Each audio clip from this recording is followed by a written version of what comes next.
In with the new. Let's just see what happens. I've been talking for, I don't know, 17, 18 minutes on a live video just a moment ago. So for anybody that's tuning in now, I apologize. You're getting the abbreviated version of this show. The abbreviated version of this show. And for anybody that tunes into YouTube and expects me to talk for maybe an hour or so,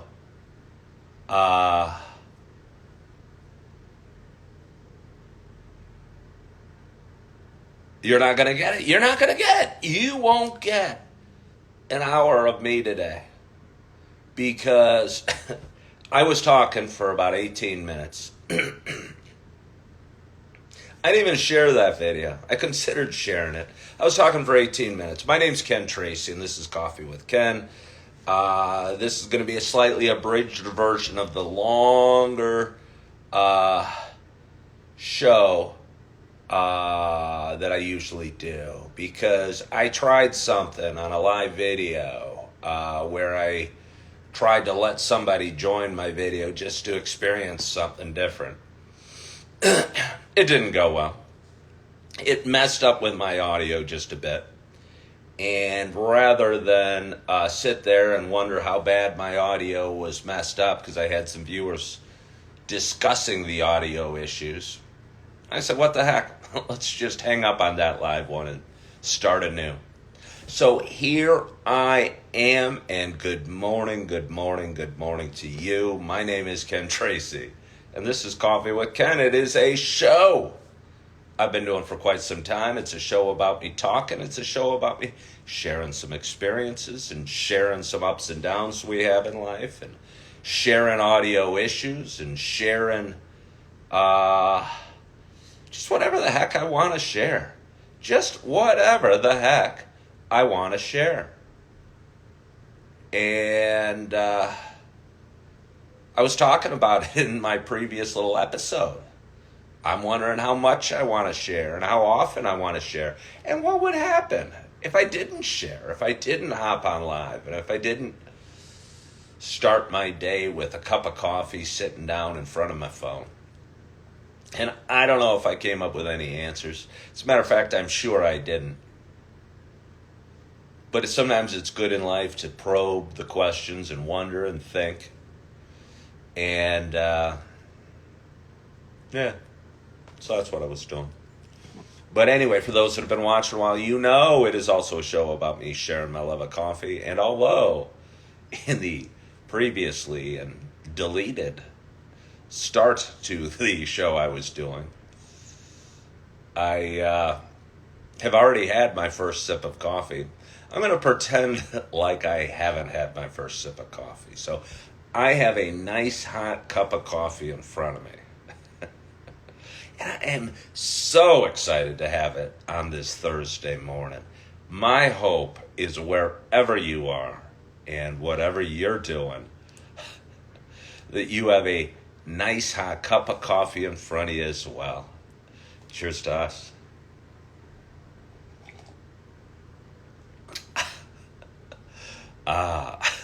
It's still really good. It is still really good, and it is still the pumpkin spice. And hello, Kelly R, and hello, EJ Charpentier. Anyone that was watching earlier know I'd been talking for 15 minutes, and I was already drinking the pumpkin spice and enjoying it. But I think things happen for a reason. And I wanted to know what would happen if I pushed join, let somebody join my audio or my video. And it seems what it causes is audio disturbances for the viewer, and enables somebody to talk to my audience. I certainly don't want audio disturbances. And I really don't want somebody to be able to talk to my audience. They're my audience. They're my people. Imagine if some scary-looking gentleman got on and started saying some mumbo-jumbo. Oh, wait, you already have that. You have me saying mumbo-jumbo every morning. Oh, I was going to get a topper, but I can finish this. This is still hot enough. It's strange. It seems like a company like Starbucks, because I go to Starbucks every day, and I love Starbucks, and I enjoy it, and I get a tall coffee with cream, and get a refill or two, and a venti ice water, and we'll sit there for, I don't know, hour and a half a day editing videos, people watching, chatting it up with strangers. Had a little baby sitting next to me yesterday, a really cute little baby. And he was watching me and playing with his straw and it's being super cute. And his mama was sharing some whipped cream with him. This is probably the end of that story.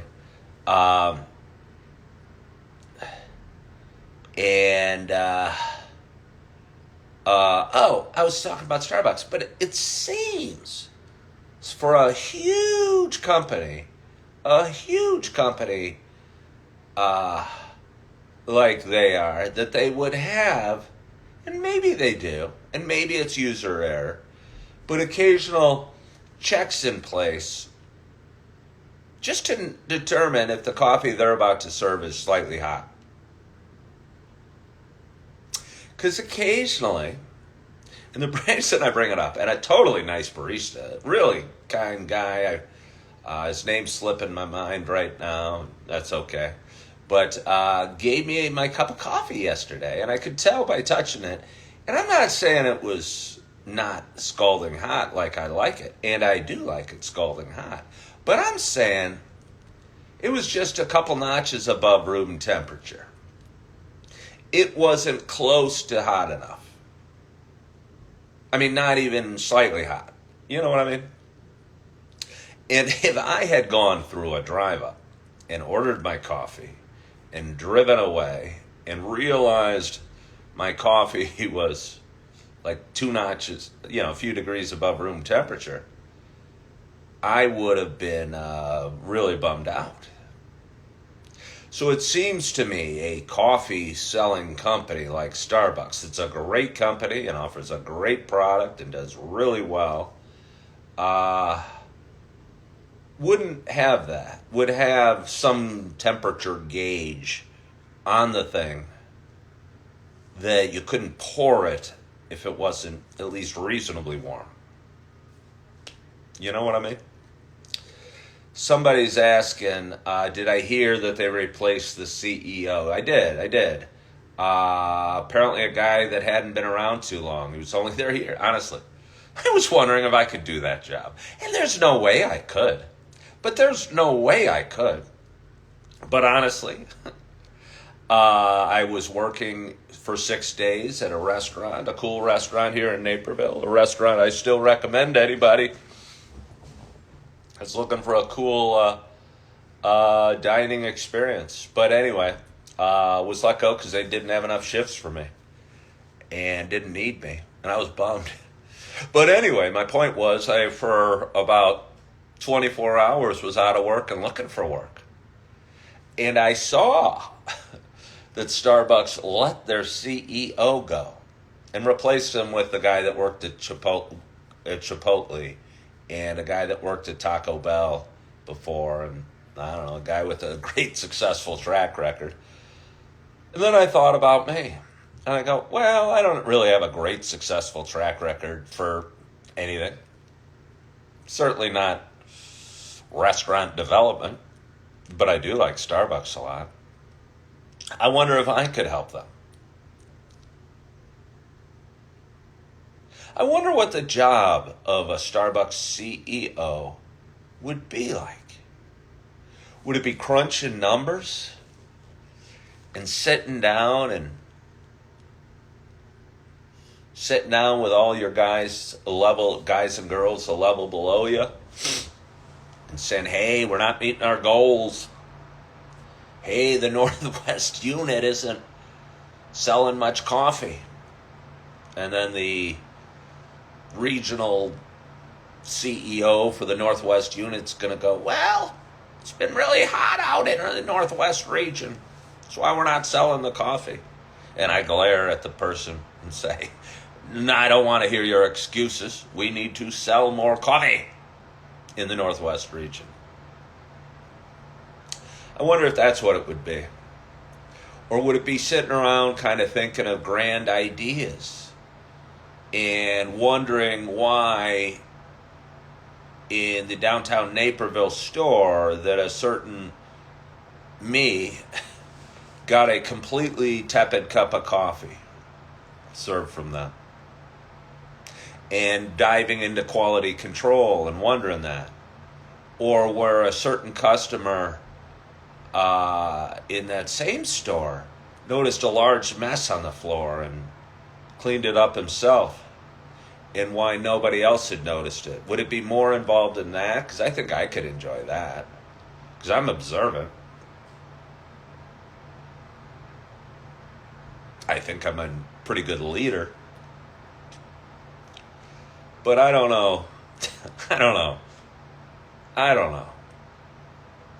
I do know the board did not reach out to me and inquire my availability for the position of CEO of Starbucks. Wouldn't that be cool? Wouldn't that be a rags to riches story? Little unknown content creator, former realtor, twice divorced, bald man from Naperville, Illinois. Frequents so many Starbucks that he skipped the barista job, the assistant manager job, the store manager, the regional manager, then the 50 other levels of corporate stuff, and made it to CEO. It'd be a hell of a story. I would be the Cinderella kid. It'd be like they do a movie about me, and it'd be like Rocky. You guys would have tears in your eyes at the end as I'm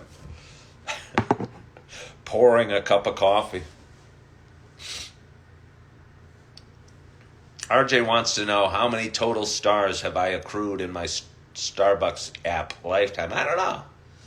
Is there a way to determine the lifetime number of stars? I don't think it's crazy high, because I'm frugal. I just go in and spend $3 a day on a cup of coffee. There's some people that go in and will spend $25 a day on, a fancy cup of coffee and a sandwich and 3 cake pops for their kids. So they must accrue them much quicker. Yeah, let's get back to the fantasy of me running Starbucks. If I was running Starbucks, I think I would look at the corporate structure. And probably not just for Starbucks, for anything. But I would look at it and kind of wonder, how many layers of corporate structure do we need between me, the hypothetical CEO of the company, and the barista. And wondering if we really need 50 levels to talk down to.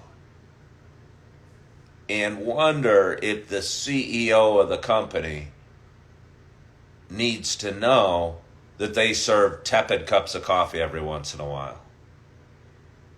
And that there's no checks, or that there's a big mess on the floor in a very impressive, what should be a very impressive Starbucks. Or that too often at Starbucks, the garbages are overflowing. Or that the bathrooms aren't quite as clean as they should be.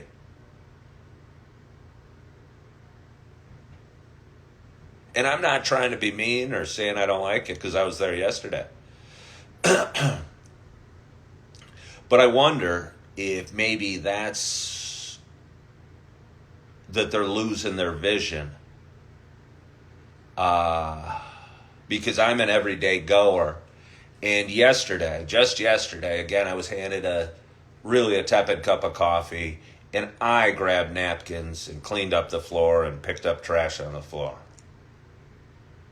And I realized in this world we should all do our part, and it's swell that I did it, but just as a customer, somebody else should have done that before I was there.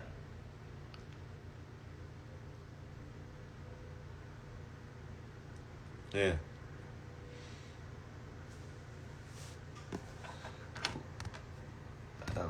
And you're, let's see.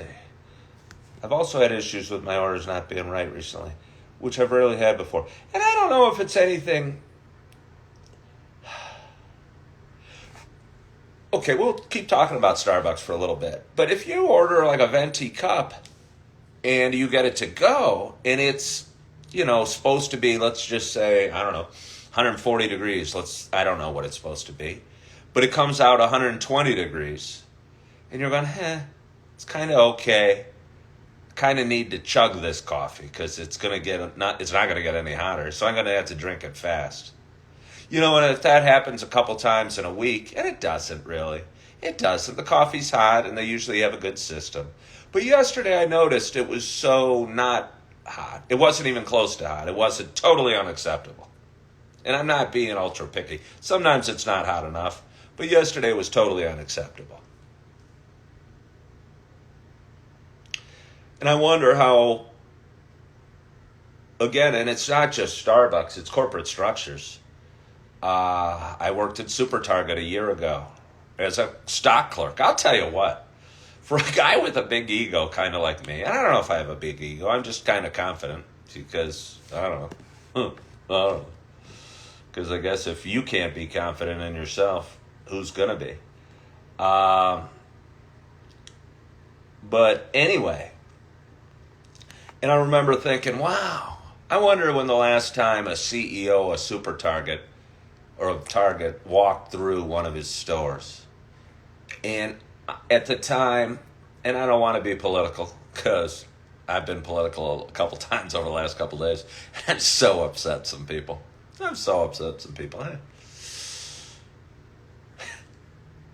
I'd apologize, but I think it'd be disingenuous. That's a fun word. For a while I was doing words of the day. Disingenuous is a fun word, and I don't want to be disingenuous with you guys. But, I was wondering when the last time the CEO of Target hung out in the store and saw and I know it's hard. I mean, I worked there. And our job was to grab the inventory and to stick it in our shelves and then store it in the back. But when I was working there, and it's one of my favorite stores. Super Target is one of my favorite stores. I was thinking it should be better.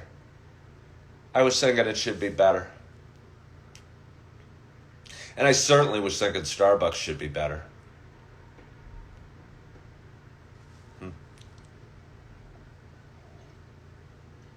I'm going to go get that other cup of coffee right now. Do you guys want to sit here and wait for me for a minute? Well, you have the choice.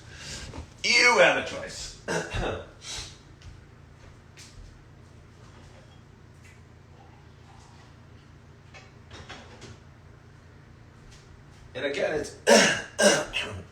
it's easy to point out what's wrong in the world and what's wrong in life. But I think it's one thing to be more accepting for the issues you have in your own life. But I think if I'm an investor in a company or an employee in a company or what have you, I think there's a responsibility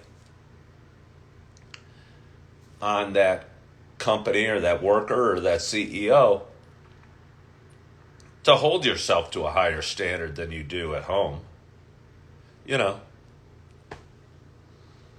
mean, my room's pretty clean, but I have a pair of gloves sitting there on the floor, that I haven't put away. And I don't know the last time I wore gloves. And granted, it's an extended stay, but it wouldn't be okay in a business environment.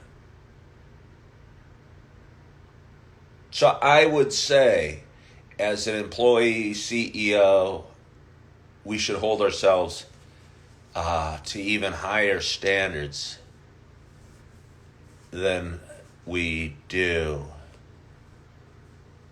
at home. And honestly, I hold myself to pretty high standards at home. People keep talking about Costco. I have so many people tell me I should work at Costco. I mean, they pay like $18 an hour. I'll just answer it to anybody who's wondering. Why not hold yourself to high standards at your home? Good question, Joshua. I think you should. But I think there's a certain, because if I'm pouring myself a cup of coffee at home and it's not as hot as I'd like, that's okay. But if I'm at Starbucks and I'm pouring a cup of coffee for a customer and it's not as hot as it should be, that's not all right. Does that make sense? Because you are providing something to the paying customers at your place of work and your place of business. And your paying customers have expectations and a right to expect certain levels of quality. If you want to be a slob at your home or drink cold coffee or whatever, that's your right. That's your right. And you're only hurting yourself, I guess. That's why. Ideally, you'd hold yourself to high standards. But again, I started my last show sitting down, and I had to remake my bed before I could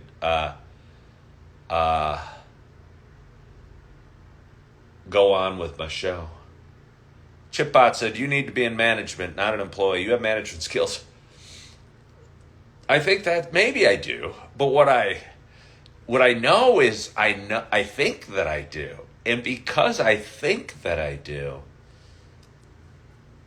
there's been many times, and I'll tell you, my managers don't like it, when I'll look at them and go, I'm disappointed in you as a manager. Somehow I manage to not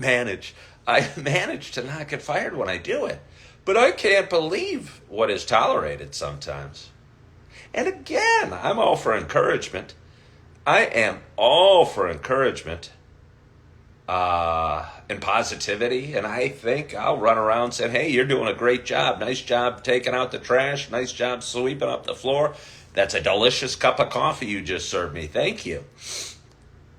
And I'm even pretty capable of ignoring or taking out the trash, even as a customer. I kid you not. I grabbed some napkins and mopped up the floor and picked up some tons of straws and some mud that were sitting on the floor. Honestly, because I didn't want to sit and stare at it. I didn't want to sit at my favorite chair at the Starbucks and look at the mess. So I did it myself. But for a company like Starbucks, who is recently replacing their CEO, I hope he watches this. I hope he tunes into Coffee with Ken. He should. Because this is good feedback. And I love Starbucks. I love Starbucks. People want to be managers until they have to hold someone accountable. Then their true skills will show. I would have a hard time letting somebody go. Not if they weren't worth it. Not if they weren't worth it. But I might be too big of a softie until you really tick me off. I'm a huge softie until I get really upset. Then I tend to let my emotions get the better of me. Yeah. Sometimes that happens. I'm working on it. That's hot coffee. That is hot coffee. I love talking business. Again, I wasn't satisfied with how Target looked. It's still a pretty good store, and they do a pretty good job. But there were aisles that were messy as hell. You go to the clothing department, half the shoes were on the floor at Super Target. And I know it's hard. And I know families with little kids come through there. Little kids are pulling stuff off the shelves or grabbing bags of candy and saying, "Hey, Mom, can we buy this candy?" And the mom says no, and they just throw it somewhere else in some other aisle. But I know as a customer, I used to do it. I'd go through and I'd see like a bunch of boxes of pizza falling off the shelves in the freezer. And I'd go, "Wow, that looks like crap." I'd open up the freezer door and straighten them up. Sometimes I think that attention to detail, let's put it in a positive spin in it. Joe says, "Just saying morning, you're a newer fan of the show." Well, I appreciate you, Joe, for joining. Okay, people. RJ's keeping asking me political conversations. RJ I talk to from time to time. I mean, I talk to pretty much every day. And we were wondering, and he watches a lot of content creators. And one of the content creators, at least one that he watches, does a lot of political talk and has a ton of followers. And RJ wants me to be a successful content creator. And I think RJ thinks I'd have a huger audience if I dove into politics and discussed politics a little bit more. And I bet you I would. Because I have my thoughts. But I don't necessarily want my thoughts impacting the way you guys want to vote. I almost did a video yesterday and thought about doing it. Because I mentioned who I'd voted for in the last 2 elections in a recent video. And I got a ton of negativity and shock and horror that, oh my gosh, you voted for that person. I can't believe you voted for that person. I'm going to unsubscribe. I think the issue was, and I won't even say, I was going to do this video, but then I looked at more of the comments and I was getting equal amount of negativity from both sides of the political aisle. So I can't blame one side of the political aisle for this. But I was getting negativity for the other one going, "Wow, what about this politician? They suck on the other side. You're a jerk for not talking about them." So I didn't do the video, but I still want to share my thoughts. I think people were so shocked and have an image in their mind of the voters for certain political candidates. And I think no matter what side of the aisle you're on, and I'm just slightly right of center, I think we should all be slightly something, slightly right or slightly left of center. I think the world would be a better place and we'd get more stuff done. But you're always going to have your extremes. And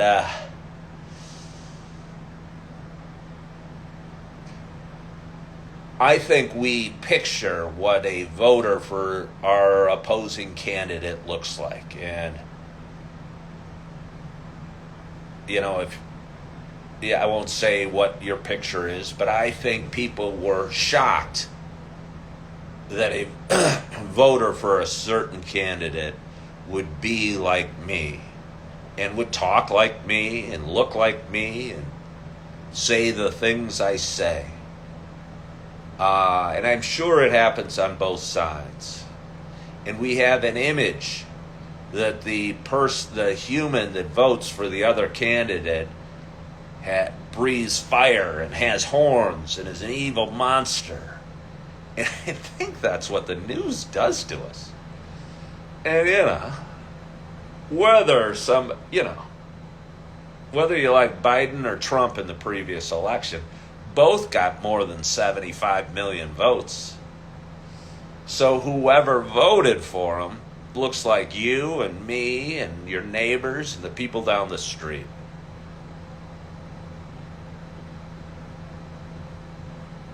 And I think to my viewers who have been watching me for a long time, hearing me talk and thinking I'm inspirational and saying all these kind, soft things, they had an image of what a voter should be like for that specific candidate. And they were shocked. They couldn't imagine that this guy in front of you right now would have possibly voted for that candidate.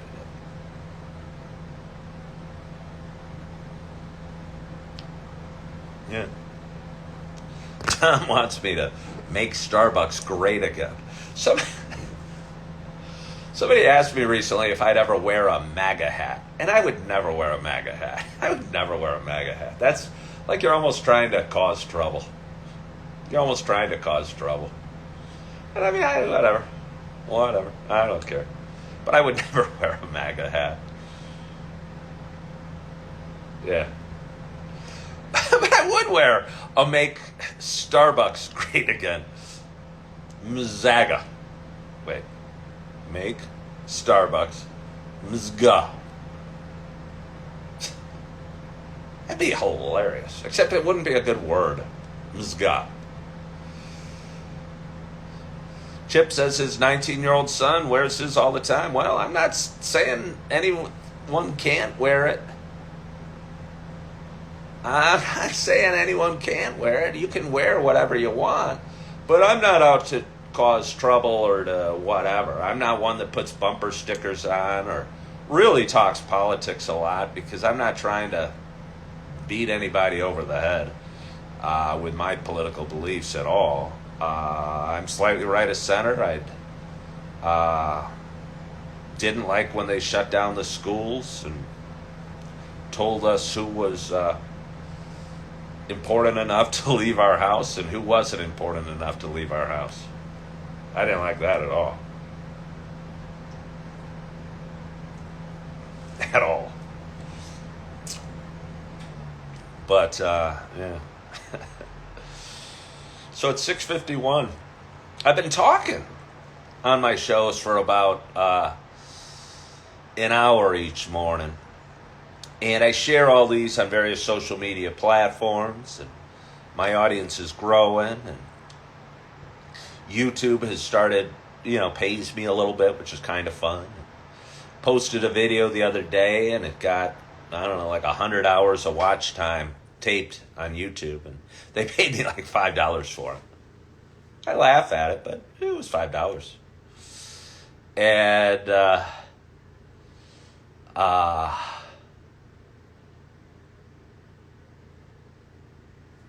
I don't know what my point was, other than I got paid $5 and I wanted to brag about it.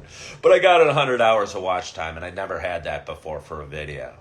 And it seems every time I post a video on one of these shows on YouTube, my watch time grows and my audience grows and the number of viewers I have grows. And that feels good. And it makes me wonder, and I've been going in this format for a few months straight, but I've been being more consistent with the duration of my show. It approaches an hour most days now. So if you have, say, 200 people watch your video, and the average viewer watches for half the time, because some probably turn off right away and go, I hate this guy. And some like me and watch the whole thing. But either way, it averages out to about 30 minutes a show. 200 people watching, that's 100 hours of watch time. And that's about where I'm at right now. But because I discarded the first 17 minutes of show today, my total show might not add up to the same amount of time. I'm only going to be hurting myself. My pocketbook, instead of getting paid the $5 I'm so used to because I was paid it yesterday for my first live video, will only be $3. So I'm going to actually cost myself $2 for throwing away the first 17 minutes of video I did this morning. I wonder if I could start a GoFundMe and post it and say, hey, my wallet's $2 light. I had to throw away the first 17 minutes of video because there was an audio disturbance in it. So I started over. Please help me. Please help me. There's mouths to feed. There's mouths to feed, and I can't do it without those $2. if each of my 200 viewers sends me a penny, I will get my $2 back. I don't know if it'd be worth the trouble. And I don't know, maybe GoFundMe takes a cut. What if they took 10%? And I only got $1.80 back. That would still leave me 20 cents in the hole. Joshua says he doesn't think the length of time is considered the amount of you get paid from YouTube. It's all about the number of ads. Well, I see that, Joshua, but if your video is longer, you're probably going to show more ads. Isn't that correct? Have I ever done a GoFundMe? No, I have never done a GoFundMe, Ryan Hall. I've never done a GoFundMe. You mean like for somebody else and say, hey, I know this person? No, I've seen them.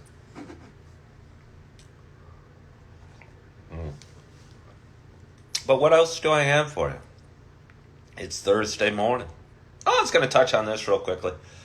I apparently have unhealed guilt, shame, pain due to my gambling. And I have a recurring dream that I'll be on a vacation with two of my best friends from college, and we'll be out at Las Vegas or somewhere else. And during this long trip, I will leave where I'm at, Las Vegas, let's say, or some gambling destination, and I will travel to Scotland, where my mother grew up. And I'll come back, and on the total trip, I'll have lost $10,000, and I'll feel guilty about that. And I will have drank so much alcohol on the trip that I wasn't much fun to my friends, nor very communicative with my relatives in Scotland. I have that dream a fair amount. So not only am I short sometimes maybe $10,000, but I'm also was somewhat rude to my travel guests, my travel friends, and my relatives. I had that dream last night.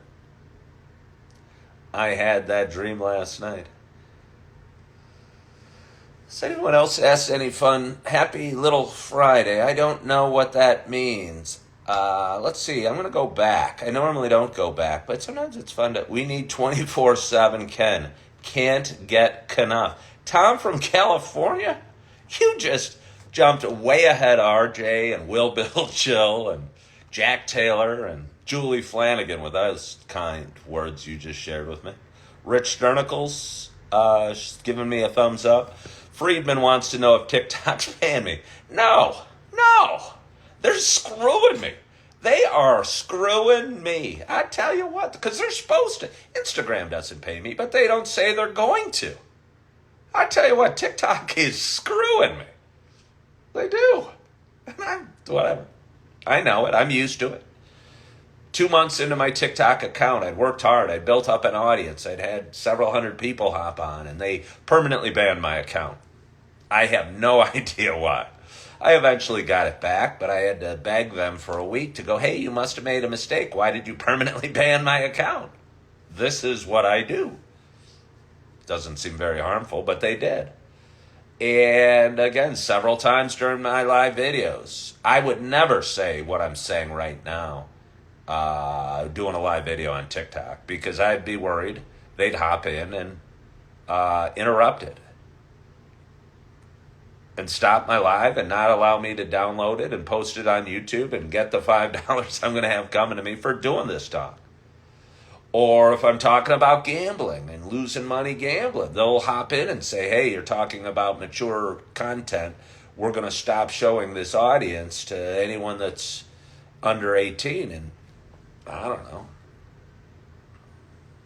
If I can't mention a casino or the dangers of drug and alcohol use or gambling or smoking or this and that, or share my experiences and my struggles with those that are under 18 because they're under 18 and they shouldn't hear the word casino or gambling or poker or blackjack. I don't like having somebody listening into what I'm saying so much. And I'm not saying, I don't know where you draw the line on censorship. I don't like the concept of it, I'll tell you that. So honestly, if somebody's spewing hate, I don't know.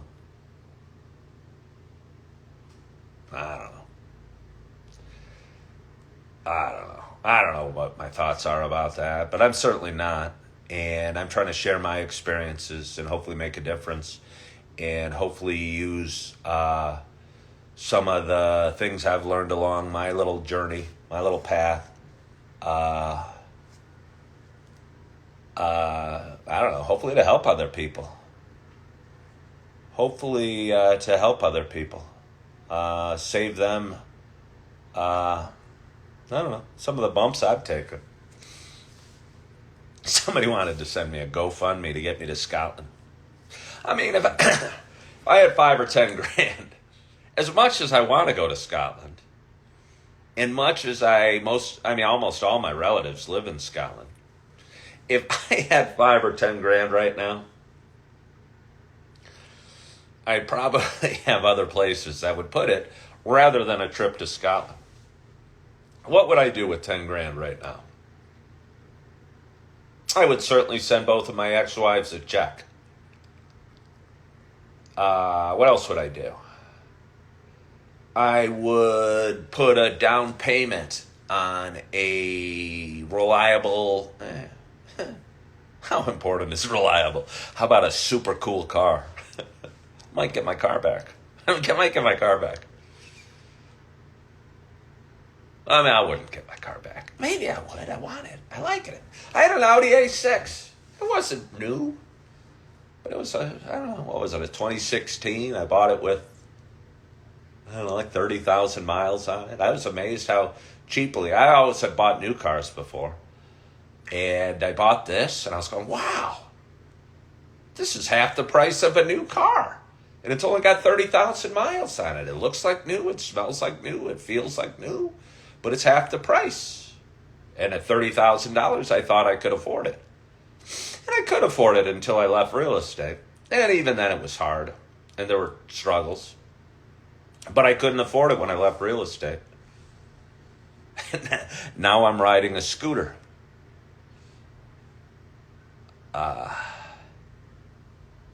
And I would probably have to resolve my transportation issue. It's not an issue when the weather's nice, but it's going to be an issue in 3 months. So that's part of what I would do. I'd get some reliable transportation. Certainly need a more permanent housing situation for myself. Staying at an extended stay. And other than the cost of it, the amenities are fine. The location's great. I have free cable, free utilities. So maybe it's really not a bad deal at all. Since I'm not paying for cable, I don't have to pay for Wi-Fi. I don't pay for gas, electric, or water. And granted, it costs over $2,000 a month. But if I were to rent a 1-bedroom apartment in Naperville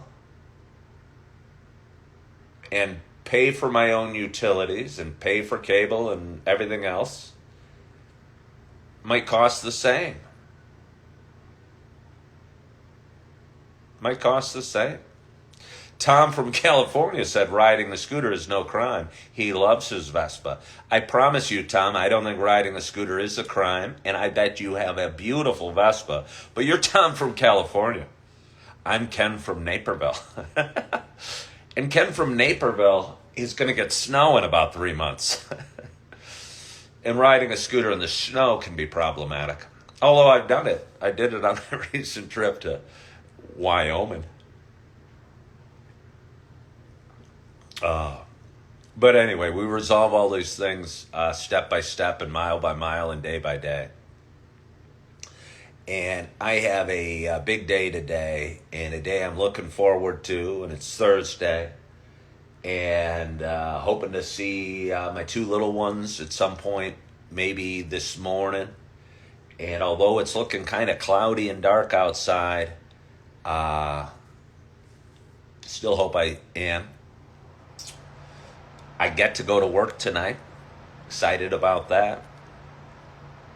It's my first day. It's working at a restaurant.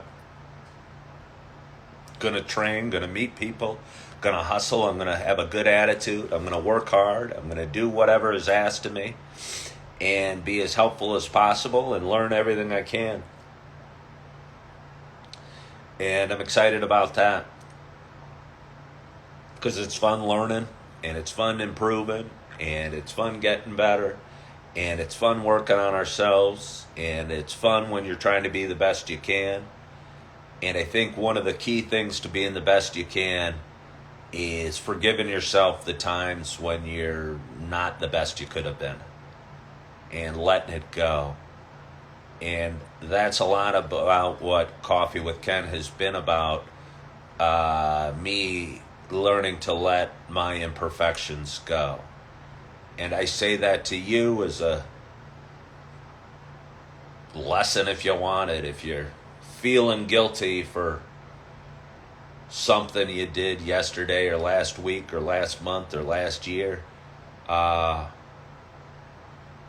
make it right and let it go.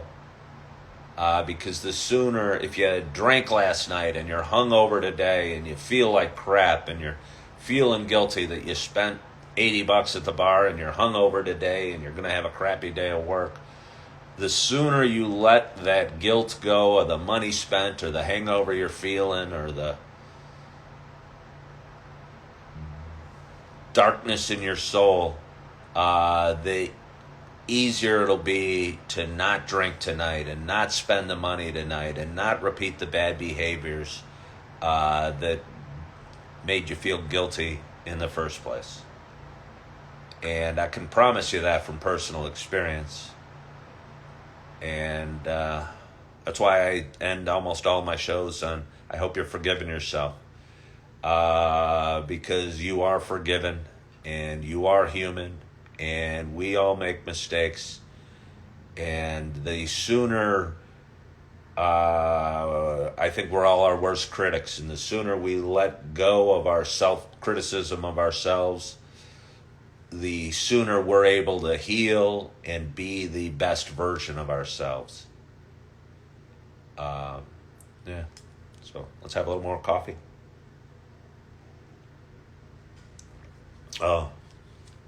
But it's Thursday morning. It's 7:07. Talked for about 50 minutes on the second edition of this show. It's been fun. It often is. Every morning I wake up going, do I want to do it? Crap, what do I got to do today? Hope it's a nice day. It's going to be a hard day. Wish I would have gotten more sleep. Wish I had a nicer car, bigger house. My ankle still didn't hurt. Wishing a lot of things. But letting those wishes go and bringing us back into the moment and appreciating the moment and the comfortable sheets and the coffee and the things we do have and the blessings that are all around us gets us through a little bit quicker. So one more sip of coffee.